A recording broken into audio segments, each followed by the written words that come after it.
And so, my dear ones, here we are, Wednesday already.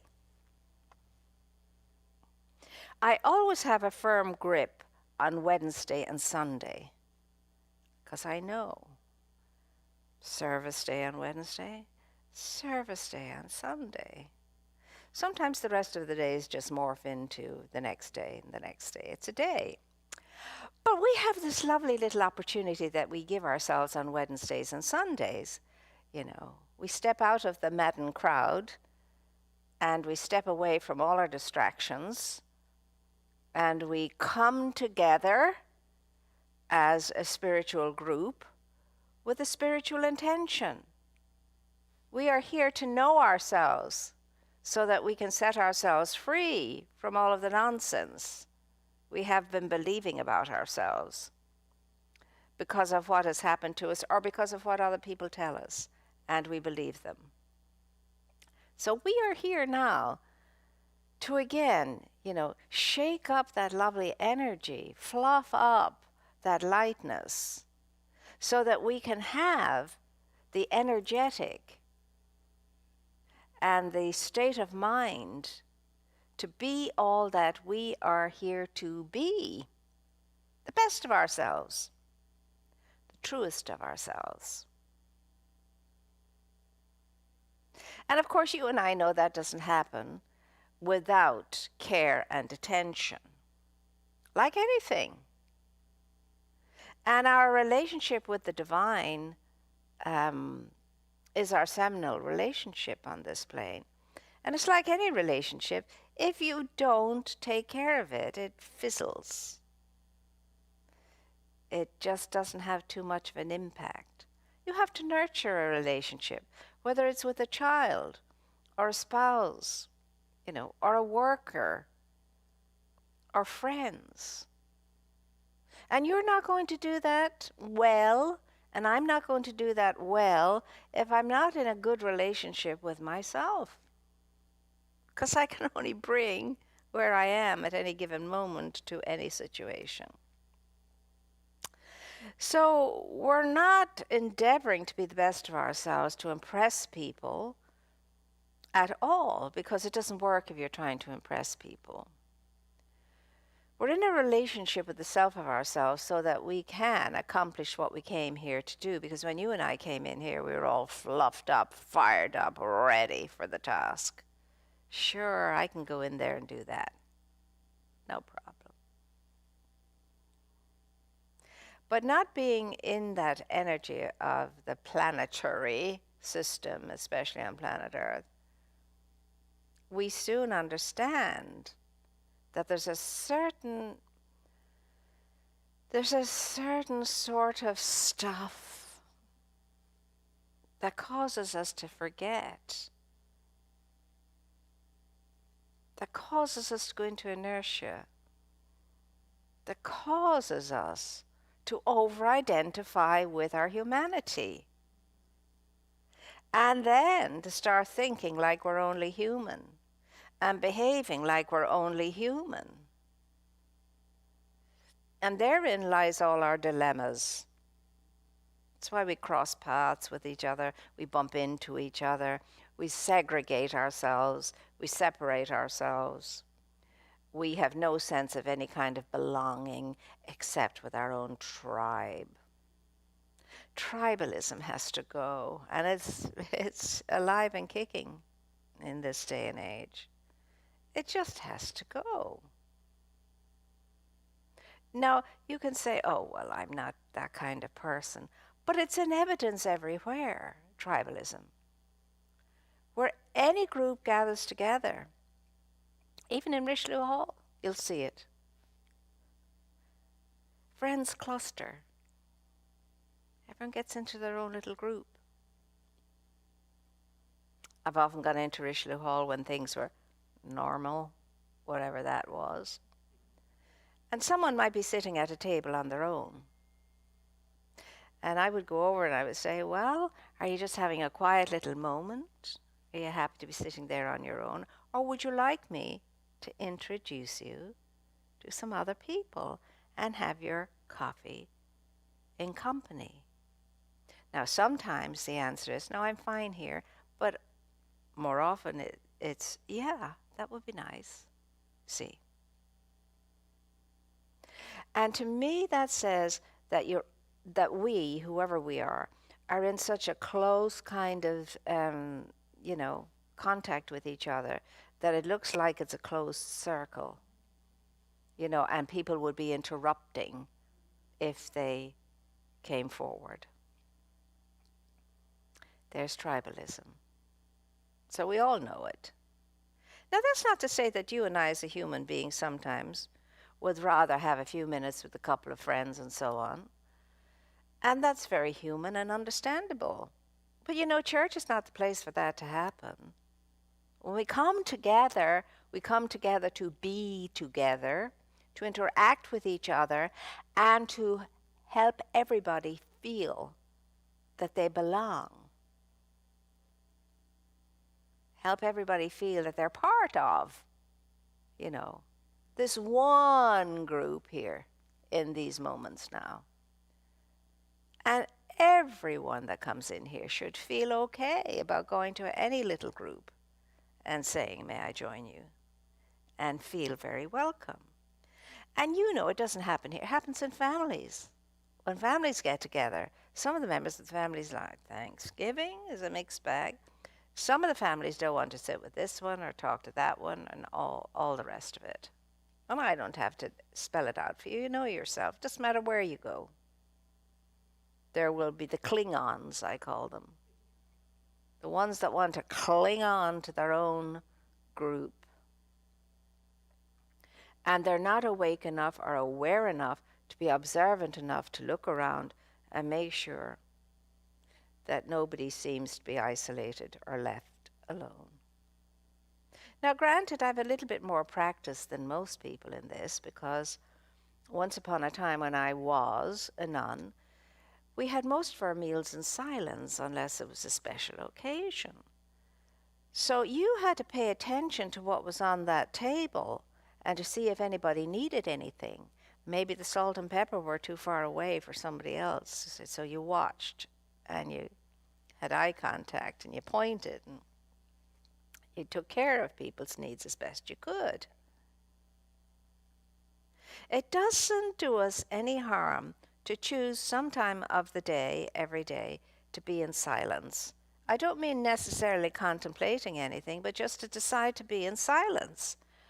Nothing screaming in the house. Now, I can't stop the dog from barking or the cat from meowing, but like no television on, no music on, no computer stuff. The best time for that kind of silence is when you're doing jobs around the house, you know. You're washing the dishes, you're sweeping the floor, you're cleaning out something. That's the best time to be in silence.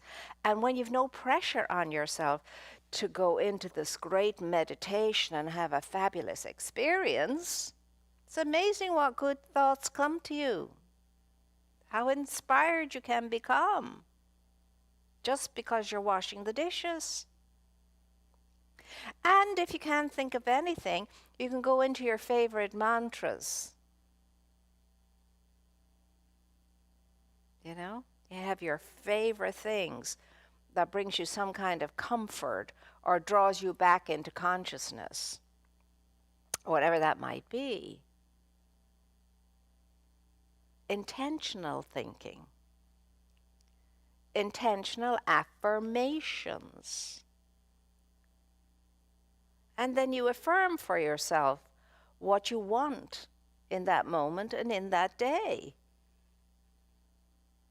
Now, people who do that make it through life much better than people who don't. They're in touch with themselves. Now, I'm going to ask you all today, how in touch are you with yourself today? How aware of yourself are you? How present are you to yourself? Do you check in every now and again and see what's going on in the mind, in the emotion, in what you're doing and how you're showing up and who you're being? Because if you do, your day is going to be much better than those who don't. guarantee it. But then, you know, I always say don't take my word or anybody else's word for anything. Test it out for yourself. Become your own laboratory. Test it out for yourself. Put it to the test. And you'll have lots of ideas in the day. Oh, yes, I must call so-and-so. I must send a card to so-and-so. I must, and so on. Now, don't let that go out from this ear, out this ear, and out the door. If you've had that thought, there's a good reason why you've had it. Act on it. You see, we're all very good at being intentional. We're all very good at being intentional. We're not all very good at the action step that comes after that. You always should write down in whatever it is you're doing, action step, so that you know no matter how great and good the idea is or whatever, it's useless unless you have an action step, unless you move upon it, unless there's an outcome as a result of it. That's good. We can be very spiritually lazy, you know that, don't you? We can be very spiritually lazy. All of us, without exception. So the real thing about spirituality is you've got to pay attention. You've got to be able to tune into yourself at any given time to see how you're doing. It's not going to happen overnight. It happens with practice. And you start small. Why? You take a baby step. Why? Because the possibility is you will succeed if you do that. If you try to do it all at once, it's too much. It's like when you say to yourself, I'm going into that room today and I'm going to clear that room out. And it doesn't happen. Why? Because you've let that go for so long. What makes you think you're going to go in a day and clear it out? Pick a space in the room, a corner of the room, a drawer in the room, and take care of that. You'll feel very good just doing that much. But, and there's a but here, don't fill it up again with something until you've gone through your whole room. You're not clearing a space to fill a space. You're clearing a space so that you can have whatever you have that you really want to use. How much stuff do you have in your house that you don't use? I know I have a ton of it. And I tell myself, and it's true to the point, well, you know, you just don't have the time to tackle it all. Especially with COVID and all of that, you know, it's every day is a work day. And I'm not complaining. It's a work day. I'm glad that's what I signed up for. And I am delighted to be able to make some little difference if I can. But is that bothering me at the back of my mind? That stuff? Of course it is. Of course it is. Think about your mind the way you would about a house. It's overloaded with junk. Your mind is the house of yourself. And if you just stuff any old thing into it or allow others to stuff any old thing into it, it's hard then to have a really good day. So maybe if we started with the house of our minds, the rest would be very easy. Maybe, just maybe, if we did the housekeeping in our mind to begin with, there wouldn't be much housekeeping to do in the outer world. For what I am in the inner, I am in the outer.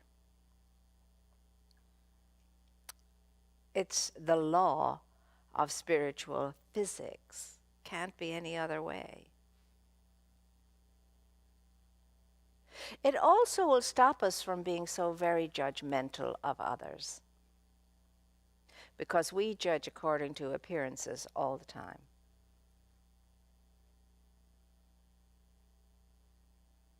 You have enough to take care of with your own life and your own life's business to be even the slightest concerned about anybody else's. And you don't have the credentials to do it anyway.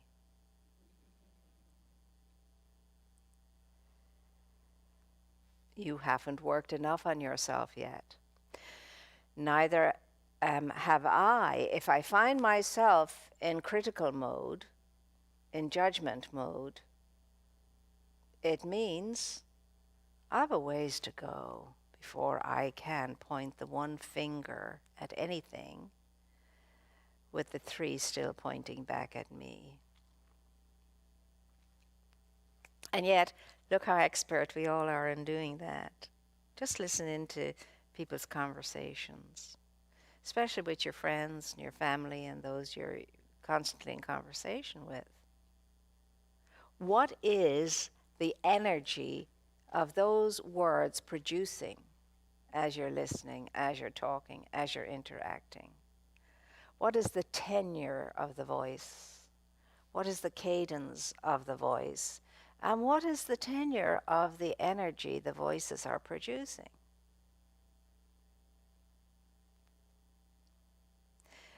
This is indeed a spiritual science that we all need to become expert in.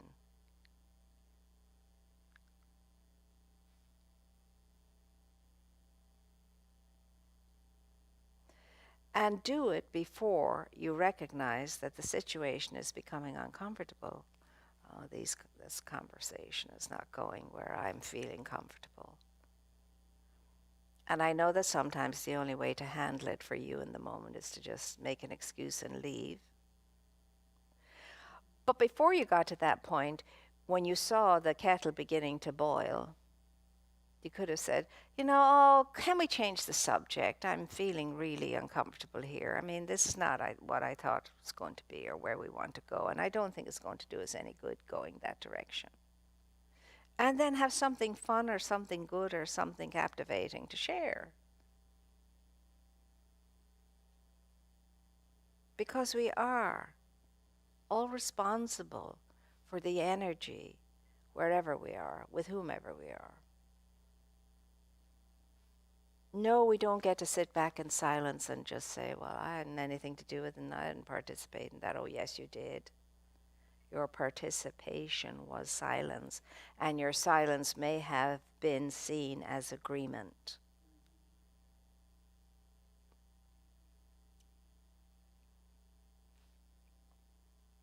Now, I'm sharing this with you because these are the building blocks of a spiritual life that works. And you and I are in these situations all the time. And none of us, if we are truly consciously in that spiral of unfolding spiritually, can afford to ignore any of it. And when we do, we weaken ourselves. We deplete ourselves of energy, because we allow the negative energy to suck the energy out of us. And you go away with not such a good feeling. On the other hand, when you get together with kindred spirits, and you're all in the zone, you're all flowing with the flow of life, you feel so vibrant after you've had a connection like that. You feel energized. You feel smiley. And you see, people say, well, there's nothing I can do. The state of the world, what can I do about it? Everything. The state of the world doesn't have to be your state. and you don't have to go along with it. You can be, you remember, you're a sovereign being. You are an individual sovereign emanation of truth, of spirit, of power. Do you not know that you are the sons and the daughters of God? Do you not know that you're made in the image and the likeness of infinite intelligence?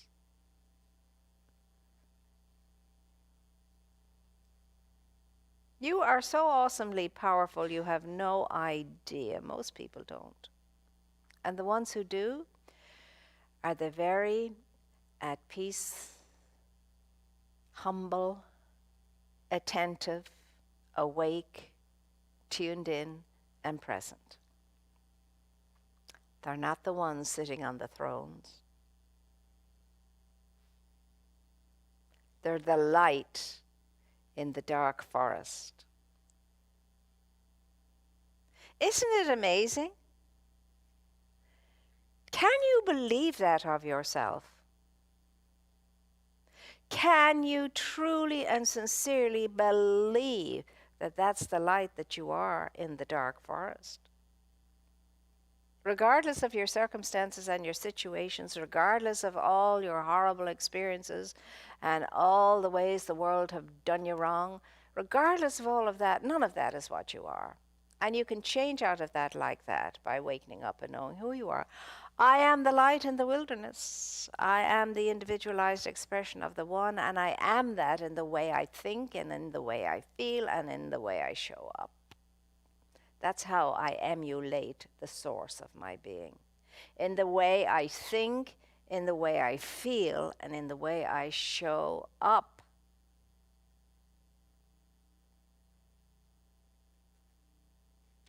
But so many of us behave like these little islands that have some kind of disturbance going on in them.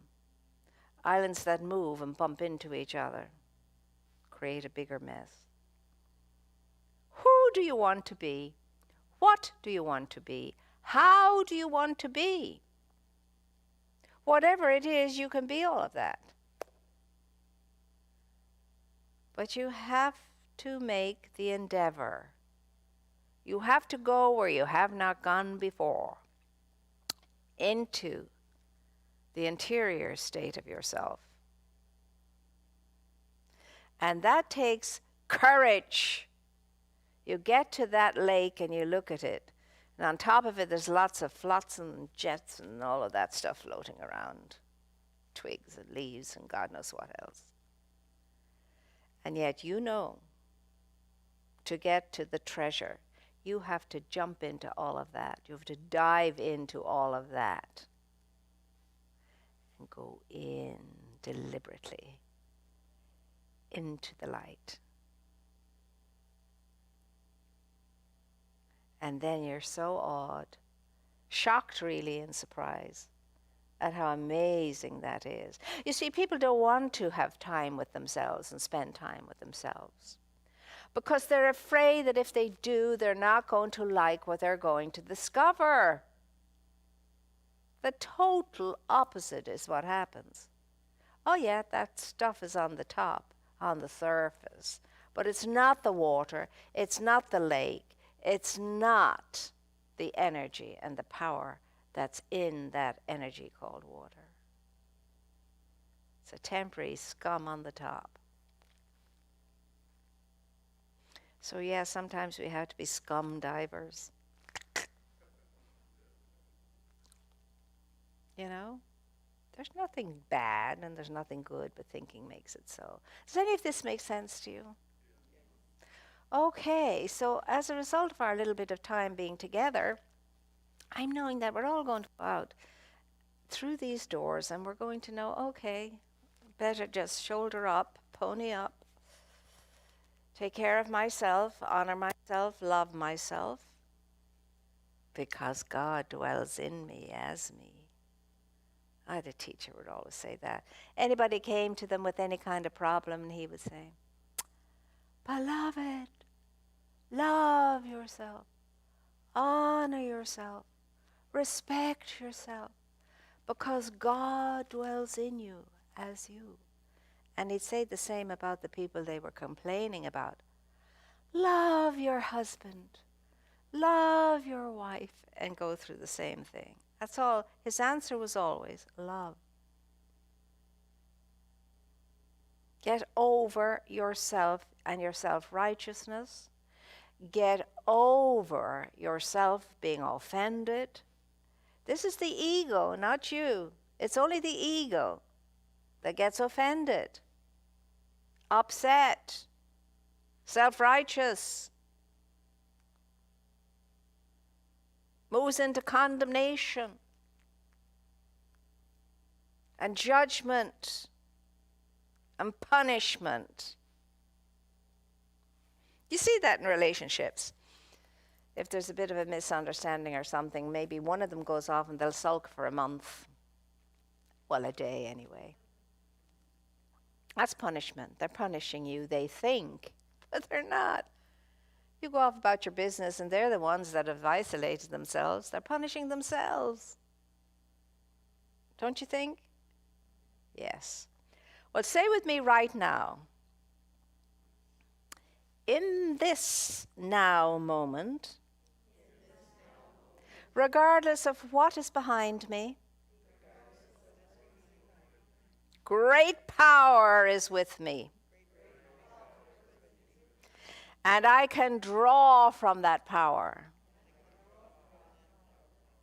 And I can allow that power to go before me always.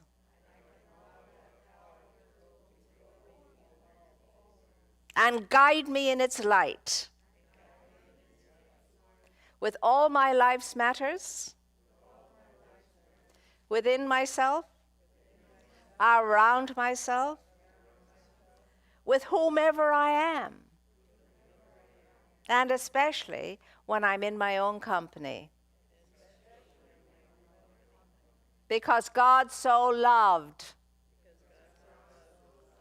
God wanted to discover God's self by means of me. The God I am. The God I am. The God I am. So it is. You feel the power of that statement? The God I am. And so when you're wanting to misbehave yourself badly or whatever else it is you want to do to fall off the spiritual wagon, just tell yourself, the God I am, with attitude. And you're not saying, look at me, I am the all-pervasive God. You're saying, God is I am.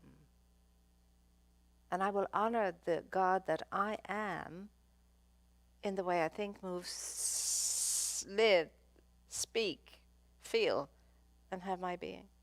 The God I am. Do it with clenched fists. The God I am. The God I am. The God I am. You can feel the energy. Now try that out between now and next week. Next time you feel a little hissy or a little whatever it is that's not your great good self, stand there and you say, like Superman, the God I am. And may the God I am keep me mindful and present to the goodness in me, to the goodness in all of life, so that I may accomplish what I signed up to come in and accomplish. So it is. You're all wonderful. See, we're doing it in our own way or we wouldn't be sitting in this room. But we're in the room because we want to do it better. Isn't that right? Yes, there's always room for improvement. On planet Earth, no matter what, you'll always have to contend with the body and the ego. Every single one of us wears ego shoes. Every single, Dalai Lama, the Pope, doesn't matter. All have ego shoes. And they're temperamental. They're sensitive. and they don't like to be stood on. Because guess what? Those ego shoes are brittle. They're clay feet. We don't want to break them. We need them while we're here. So bless your little ego footsies every day and say, oh, what a good ego you are. What an awesome ego you are. You're such a delight to hang out with. You really are. I love your sense of humor. Self-talk is the power, because what you are telling yourself is affecting you all over the place. So tell yourself the good about yourself and never tell yourself the bad about yourself. Do not condemn yourself. Do not criticize yourself. Do not scold yourself. Do not guilt yourself. It's doing you no good and quite the opposite. Love yourself. Honor yourself. Respect yourself, because you're reminded that God dwells in you as you, and all power is yours. It put a smile on your face, doesn't it? Okay, well, we have to let each other go now, and you need to get off out into your day, because you want to go out there and you want to splash your light all over the place, and God knows the world can do with your light. But before that, we're going to bless our little offering here, and we are going to know that there's no such thing as giving anything out that doesn't come back to us, good, bad, or indifferent. Whatever goes out from us will come back. Whatever you and I throw up into the air, it'll come back down to us. Whatever we throw out there, it'll come right back to us. So God help us all if it's not good stuff. And as well as that, it means that you do understand that you're connected with everything and everyone. And in a way, when we're supporting another, we're supporting the self of ourselves. We really are. And I'll always keep saying it, you cannot outgive God in generosity, no matter what, no matter how hard you try. It goes out, and then it comes back when it's good, pressed down, multiplied, and spilling over. I've seen that in my own life. So, when you get to the point where you're delighted to offer something and give something, without any strings attached, just simply knowing it's a good thing. Let's take our gift between our blessing hands and say, divine love consecrates my gift. Goes forward to bless, to prosper, to heal. All those who give and all those who receive. I rejoice in the sharing of my good, and I release my gift with love. And so it is. Now, does anybody have a comment? Does anybody have a question before we leave each other? Now would be the time to speak up. Sometimes there's a lot of questions and comments, and sometimes everybody sits there dumb. And that's good, neither good nor bad, either of them. But you know, sometimes you walk out the door and you say, oh, I should have shared that, or I should have asked that. Yes, dear. I don't know if it's the pandemic or if I'm just starting to wake up, but I'm starting to hear what you're telling us of late in a very different way. I'm starting to almost really understand things in a different way. Isn't that terrific? Don't you love that? When you have that sense of that. That happens to me all the time. You know, stuff I have been studying for years and in practice about for years. In one amazing moment, it'll be just so clear. And that's why we do our spiritual work. So that we can get there. Our spiritual work, all it is planting seeds. Just plant seeds. And then when you take care of the seeds, they grow into something absolutely wonderful. And so everything in your life is planting a seed, whether it's good, bad, or indifferent. anything you're thinking, really feel, you're planting a seed, and that's going to come to harvest. So you only want to plant seeds that you want to come to harvest. So thank you for sharing that, because that's very important. And it really is just very liberating when you start to get that. Really, really is. I studied psychodrama back in the day, and when you speak about, just kind of laughing at the ego and being, and I've witnessed myself aware of some of the ego's gripes and complaints, and I'm able to laugh at it as a witness. I'm wondering sometimes if that in order for it to come up and out, that I give it airtime, but not too much airtime that it's bringing down my energy. But I don't know about dismissing it completely. Well, the purpose of psychodrama, as far as spirituality is concerned, is to get something clear. You can enter into psychodrama with yourself.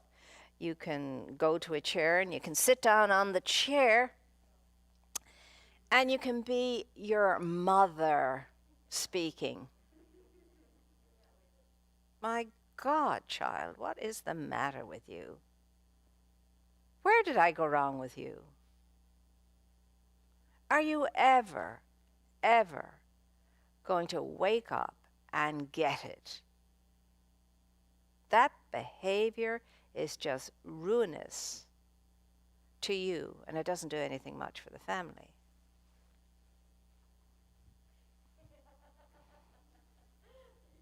Child, my mother doesn't have a clue.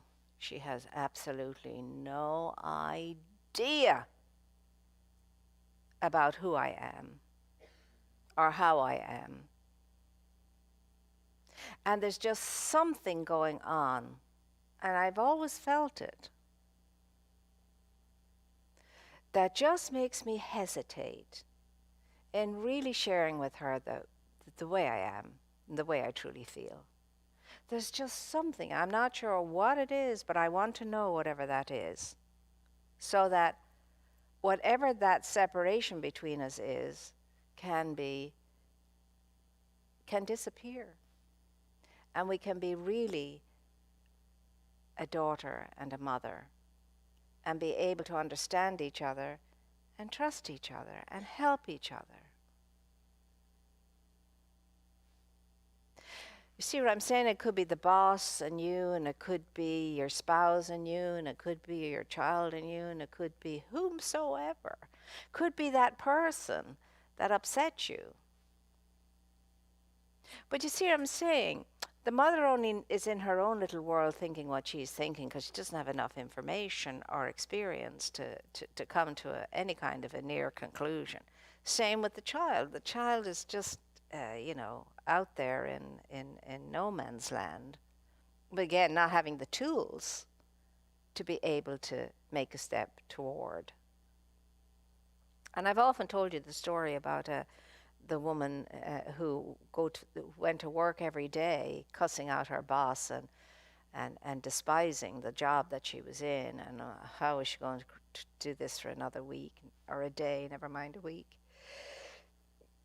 Excuse me. And her practitioner told her, well, is that working for you? Is your job getting any better? Is he getting any better? Well, no, he's not, nor can he. It's always been like that. Well, is he like that with everybody? No. I have to stop those sneezes. They come at the most awkward times, but now I don't care. I just say, all right, if you want to be here, you're here, but go on, git. And so her practitioner said, well, now listen, here's what you have to do. You have to find something about your boss that doesn't annoy you, upset you, or cause you to feel bad. And then you have to pay him that compliment. And she says, oh, sure. And pigs will fly. But anyway, she takes it seriously. She thinks about it. And then, after a week or two, she noticed that the man wore very beautiful ties. She loved the kind of ties that he wore. So one day she mustered up the spirit enough to say, that is really a neat tie. You have such good taste in the ties you choose to wear. And he just went, and off he went. So every now and again, she would do that kind of thing. It's something she could be genuine about. Now, you can't fake it or tell a lie. Something that she genuinely found about him that was agreeable or likable even. And that went on for some time, and it settled down. He wasn't always picking on her. He wasn't always the bane in her life every day, until eventually, one day, she got a promotion to another department, and she didn't have to have him as a boss. And she said she was able to get it. What happened? You know? When she stopped being such a formidable wall between herself and her boss, the bricks crumbled. And she wasn't getting the animosity from him that she was used to getting. And she got promoted and went into another department. And then after that, she would always say hello to him, you know, and he'd say hello to her and so forth. See, the law is in your own hands. The power is in your own hands. You take responsibility for the situation. You take charge. And don't say, well, he's the boss. He should know. You know what? He's just another individualizing expression of spirit with his own stuff to contend to, just as you have. But you have to feel capable of that. You have to feel able for that. You have to feel like your sovereign self in a situation like that. There's no lesser or greater beings. There's no one on this planet that's more than you are. There's no one on this planet that's less than you are. So don't give your authority away to people you think have power over you, and do not tower over people who you think are in a lower state than you are. Do not. Every time you go out to meet persons, places, and things, say to yourself, I'm going out to meet myself today. Doesn't matter what it looks like, I am going out to meet myself today, because I am. You're meeting all of those emotions and negative ideas in your head in the people you meet, because they produce them. It's simple to understand. Muy difícil to put into practice. Take my word for it. It's hard. It's hard to identify yourself with some people out there, and yet we are all the one thing. One life. That life is God life. That life is whole life. That life is powerful life. That life is healthy. That life is love. And that life is my life now. Tell yourself the truth like that, because that's what the one life is. Now, when it is in created form, it takes on a dense energy. I mean, this part of me is far more dense than my spirit. This takes longer to get it, catch up with the spirit. Spirit's like quicksilver. Anyway, look, we're going into another talk, and you are hungry, I'm sure, and you need to go out there and celebrate life and break bread and let it nurture and nourish your body as your beautiful minds nurture your soul. So go out there and splash the light around, but you won't do that if you don't feel good about yourself. So go through those doors deciding to feel good about yourself, because good is what you are. All right? Up and at it. Up and at it. It's always a joy, my dear ones. And thank you for all your support.